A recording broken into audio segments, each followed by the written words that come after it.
എത്ര തവണയാണ് BJP ആവർത്തിച്ച് ആരോപണം ഉന്നയിച്ചത് കേരളത്തിൽ നിന്നും തീവ്രവാദ റിക്രൂട്ട്മെന്റ് നടക്കുന്നുവെന്ന്? ഇപ്പോഴെന്തായി? പൊളിറ്റിക്കൽ ഇസ്ലാമാണ് ഇപ്പോൾ കണ്ണൂരിൽ തകർത്താടുന്നതെന്നും തീവ്രവാദ സംഘടനകളുടെ റിക്രൂട്ട്മെന്റ് കേന്ദ്രമായി കേരളം മാറിയെന്നുമൊക്കെ പറഞ്ഞിരിക്കുന്നത് മറ്റാരുമല്ല, ഇപ്പോൾ CPMന്റെ സംസ്ഥാന കമ്മിറ്റി അംഗം P. ജയരാജൻ തന്നെ. ഞെട്ടിക്കുന്ന വിവരങ്ങളാണ് ജയരാജൻ്റെ മുഖത്തു നിന്നും ഇപ്പോൾ വന്നിരിക്കുന്നത്. P. ജയരാജൻ CPMന്റെ അങ്ങേയറ്റത്തെ നേതാവാണ്.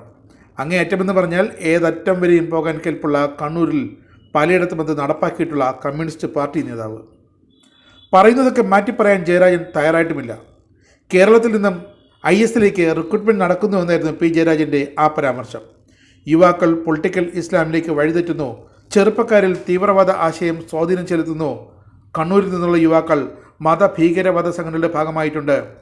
താൻ ശേഖരിച്ച വിവരങ്ങൾ അടുത്ത മാസം പുറത്തിറങ്ങുന്ന തൻ്റെ മുസ്ലിം രാഷ്ട്രീയവും രാഷ്ട്രീയ ഇസ്ലാമും എന്ന പുസ്തകത്തിൽ വ്യക്തമാക്കും.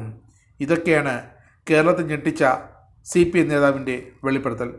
കേരളത്തിൽ ഇത്തരം റിക്രൂട്ട്മെൻറ്റ് പലയിടത്തും നടക്കുന്നതായി BJP നേതൃത്വം വർഷങ്ങളായി ആരോപണങ്ങൾ ഉന്നയിച്ചു വന്നിട്ടും അത് സമ്മതിക്കാനോ അതേപ്പറ്റി അന്വേഷിക്കാനോ ഒന്നും ഇടതു ഭരിക്കുന്ന സർക്കാർ തയ്യാറായിട്ടില്ല, ഇനിയും തയ്യാറാകുകയുമില്ല. അപ്പോൾ ഇനി എന്താണ് വേണ്ടത്? കേരളം ISIS റിക്രൂട്ട്മെൻറ്റ് കേന്ദ്രമാണെന്ന P. ജയരാജൻ്റെ പ്രസ്താവന ശരിയോ തെറ്റോ എന്ന് ആഭ്യന്തര വകുപ്പ് തന്നെ വ്യക്തമാക്കണം. മുഖ്യമന്ത്രി പിണറായി വിജയൻ ഇതിന് മറുപടി പറയണം എന്ന് വ്യക്തം. ഇത്തരമൊരു വെളിപ്പെടുത്തലിലൂടെ കേരളത്തിലെ അന്തരീക്ഷം കലക്കിയ P. ജയരാജൻ്റെ വാക്കുകളിൽ സത്യമുണ്ടോ എങ്കിൽ സത്യം എന്താണെന്ന് ജനത്തെ ബോധ്യപ്പെടുത്താൻ അതല്ലാതെ മറ്റ് പോംവഴിയില്ല. മുഖ്യമന്ത്രി മറുപടി പറഞ്ഞേ പറ്റൂ.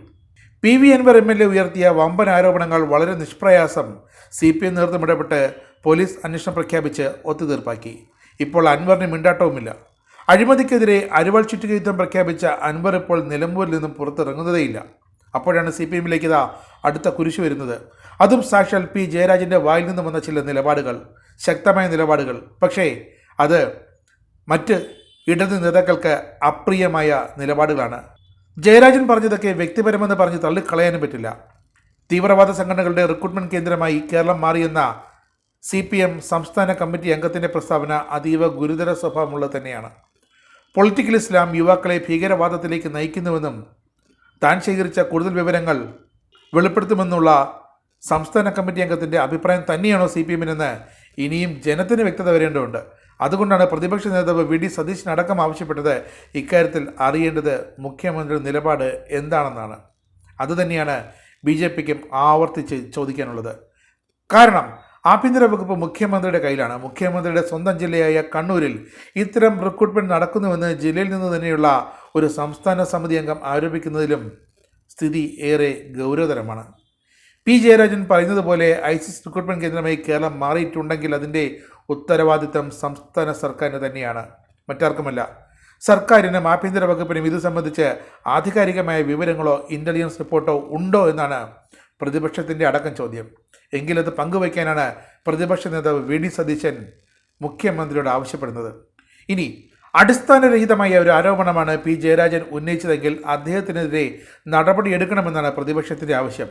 ആരോപണത്തിന് പിന്നിലെ സത്യാവസ്ഥ എന്താണെന്നറിയാൻ പൊതുസമൂഹത്തിന് താല്പര്യമുണ്ട്.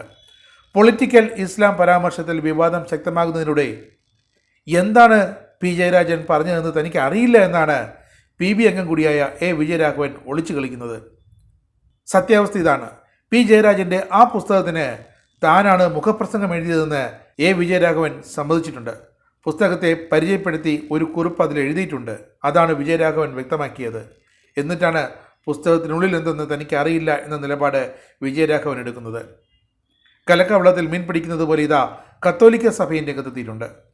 പൊളിറ്റിക്കൽ ഇസ്ലാമിനെ കുറിച്ചുള്ള CPM നേതാവ് P. ജയരാജൻ്റെ പ്രസ്താവനയെ തങ്ങൾ സ്വാഗതം ചെയ്യുന്നു എന്നാണ് കത്തോലിക്ക സഭയുടെ പ്രതികരണം. ജയരാജൻ കണ്ട രാഷ്ട്രീയ ഇസ്ലാമിനെ CPM കാണാനിടയില്ല എന്നാണ് ദീപികയുടെ മുഖപ്രസംഗം കളിയാക്കുന്നത്. കേരളത്തിൽ നിന്നും ISലേക്ക് റിക്രൂട്ട്മെൻറ്റ് നടക്കുന്നുണ്ട് എന്നാണ് സഭയുടെ മുഖപത്രം ദീപിക എഴുതിയിരിക്കുന്നത്. മുസ്ലിം രാഷ്ട്രീയവും രാഷ്ട്രീയ ഇസ്ലാമും തമ്മിൽ വ്യത്യാസമുണ്ടെന്നും ലോകാടിസ്ഥാനത്തിൽ പൊളിറ്റിക്കൽ ഇസ്ലാം വലിയൊരു പ്രശ്നമാണെന്നും ദീപിക ഇപ്പോൾ പറയുന്നു. ദീപിക കേരളത്തിലെ കത്തോലിക്ക സഭയുടെ അഭിപ്രായമാണ് പറയുന്നതെന്നും ഓർക്കണം. CPMൻ്റെ ഒരു മുതിർന്ന നേതാവാണ് P. ജയരാജൻ. ആ ജയരാജനാണ് പൊളിറ്റിക്കൽ ഇസ്ലാമിനെ പരാമർശിച്ച് ഇപ്പോൾ CPMനെ, മുഖ്യമന്ത്രിയെ ഒക്കെ പ്രതിസന്ധിയിലാക്കിയിരിക്കുന്നത്. എന്തായാലും ഇതിൻ്റെ ഉത്തരം കേരളത്തിന് അറിഞ്ഞേ പറ്റൂ. അത് മുഖ്യമന്ത്രി, ആഭ്യന്തരമന്ത്രി എന്ന നിലയിൽ അത് വെളിപ്പെടുത്തിയേ പറ്റൂ.